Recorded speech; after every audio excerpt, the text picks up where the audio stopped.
Yeah, this is Lisa Holmes, SkyDream Production. Hey, I told my daughter that I needed to wash the kids' clothes. So she said her boyfriend George got the key. And now she done left up out of the house and didn't wait for him to come. She said, well, he got to come and bring the key because he got the key to the laundry room, right? So why you give, it's the key to the front door so he can get in. But 9 out of 10, he probably called her, heard our conversation, probably heard her and heard me say, I got to wash the clothes, you know what I'm saying? And I wash my grandbaby's clothes. So I'm trying to wash my grandbaby's clothes, throw them throw them in the washer. I thought she was gonna do it when she came in last night, but she didn't. So I'm always take care of my grandkids. If my daughter want to sit out here and be sluggish and live kind of raggedy and stuff like that, I'm always gonna make sure my grandkids is all right. You know what I'm saying? That's the type of grandmother I am. You know what I'm saying? She went out there and got pregnant and got herself in trouble and dealing with these guys and stuff like that. But I am going to make sure my grandkids have. You know what I'm saying? So I'm not going to abandon my grandkids. You know what I'm saying? So he didn't bring the key. You know what I'm saying? So he probably told her, well, I ain't bringing the key or whatever. So now she probably going to meet him.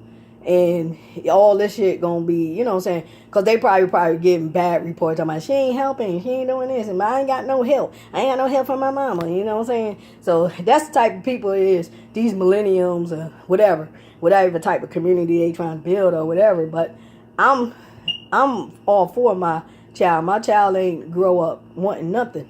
You know what I'm saying? I don't know what's going on with the church per se. You know what I'm saying? Maybe some people that went through some struggles through church. You know what I'm saying? The church had to come in and help a couple of families and stuff like that. But, church, all I ask the church to do is pray for my family. Church ain't never had to come in financially come in and help me. You know what I'm saying? That's, so my thing is like this, when churches is perjuring themselves as rescue missions and stuff like that, towards families that really don't need the help.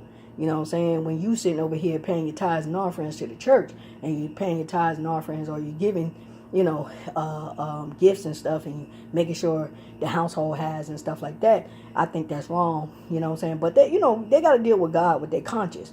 Everybody has to have some type of conscience where that your conscience eat at you, where that you feel some type of guilt. But some people just been doing it so long. Me and the pastor's son, Jamie Jr. Robertson, we had a conversation about this in 2011 about your conscience. Dealing with, being in the church and stuff. And he's supposed to be a youth ministry or something. Youth minister or something like that. So I guess at that time they was ordaining him. I think it was a couple of months. I think it was a month or so they was ordaining him, and to make him a youth minister. You know what I'm saying? That's another thing. You got to be careful who they ordaining to be over your children, teaching your children. So we talked about this. We talked about how people got to have a conscience when they dealing with the ministry. You got to have some type of conviction. The conviction has to come on you because the simple fact that it came on Judas. Judas came to himself, and the conviction kind of ate him alive, you know what I'm saying? So he hung himself, you know what I'm saying? The conviction, you know what I'm saying? You got to feel some type of conviction, some type of guilt that you do. If you sitting around here, talking about God, and we're talking about Lord, Jesus, some type of guilt or some type of conscience in your mind got to work on your heart to say, look, I'm doing wrong, I'm sinning. You know when you're sinning. You know what I'm saying? You in the church, you know when you're sinning. You plot to sin. You know what I'm saying? So sometimes Jesus told, certain people, he knew what was going on. I know what's going on between my daughter and her boyfriend. They plotting all the damn time. Or, you know what I'm saying? Just plotting. They don't give a damn. They just plotting. I guess it's a simple thing with this neighborhood stuff. People, I don't know if my daughter's claiming to be Muslim, Catholic, or whatever, but my daughter is Christian. I taught her up in the church, you know what I'm saying? So I don't know what's going on with that. She's not any other church. She don't belong to any other church. You know what I'm saying? She even told her first daughter's father. He said, I'm a Christian. You know what I'm saying? He's Muslim. His father is Muslim. His people is Muslim. But my granddaughter's father is Muslim. So, but she didn't claim that she was a Muslim or anything. She said she's a Christian. You know, she said, I know I have to teach my my daughter, you know, Christian values and stuff like that. You know what I'm saying? So you know, I'm already in the spiritual warfare with his family and my family. You know, with me, I'm already in the spiritual warfare. You know what I'm saying? Because the way that they see that I'm living my life is wrong. They see the wrongness in my life, but they don't see the wrongness in their life. So you know what I'm saying? I'm already in a spiritual family warfare. You know what I'm saying? So, but in reality, you know what I'm saying? Right is right and wrong is wrong. You know what I'm saying? So, just wanted to report on that. You know what I'm saying? You wake up each day having a good, positive mind, but the devil is there to tweak your mind and have a bad day. But, you know what I'm saying? I'm still good, you know.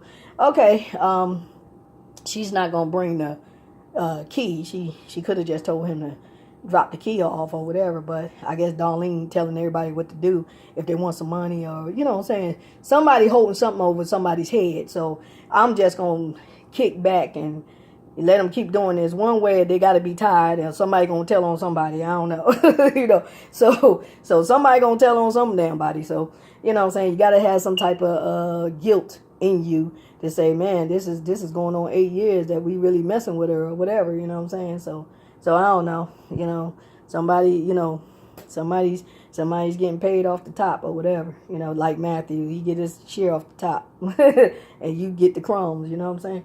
So but yeah, like far as ministries goes and stuff like that, these people trying to get these kids, and that's the only way that they can get these kids, by holding something over their head and stuff like that to get them to do right and threaten them and stuff like that. But I feel as though that I done been through this for years and years and years, you know what I'm saying, where that I just help the kids, you know, just get out of trouble and then don't do it no more and stuff like that, because that's what Jesus did to the prostitute, you know what I'm saying. Mary Magdalene, he said, don't do it no more, you know what I'm saying. He said, sin not no more. So he got out of the predicament, and he said, sin not me. He said, I'm not going to judge you, but sin not no more, you know. And that's how you got to do it, like sin not no more, and send them on their way and be like, look, stay out of trouble. You know, I done did it for many years, you know.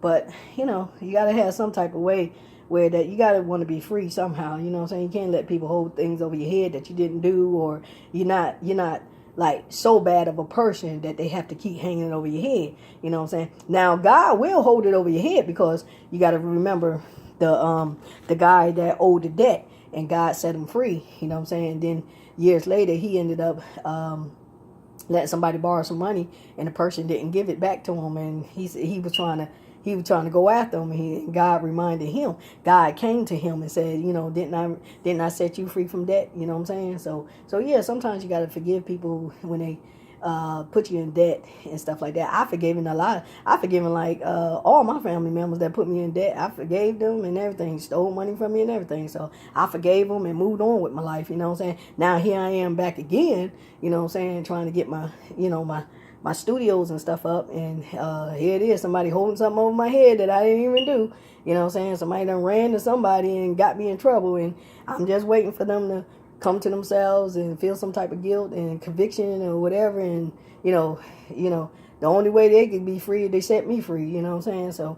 So yeah, okay, see y'all later.